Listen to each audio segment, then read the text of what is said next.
বাধ্য হয়ে তাহলে আমাদের রাষ্ট্রের লড়াই তার অধিকার অর্জনের লড়াই যে অধিকার আন্তর্জাতিকভাবে স্বীকৃত বাংলাদেশের আইনের কিন্তু আইনে থাকলেই হয় না, লড়াই করে সেটা বাস্তবায়ন করতে হয়। আজকে হলো সেই লড়াই করার সমস্যা আর সেই লড়াইয়ে বিজয়ী হওয়ার জন্য আমি বিশ্বাস করি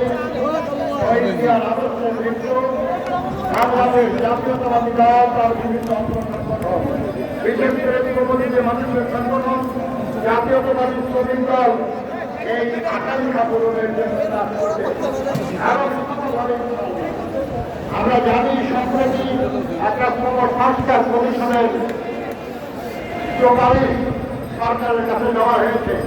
আমরা আপনাদের এই সভা থেকে আমরা দাবি করবো যে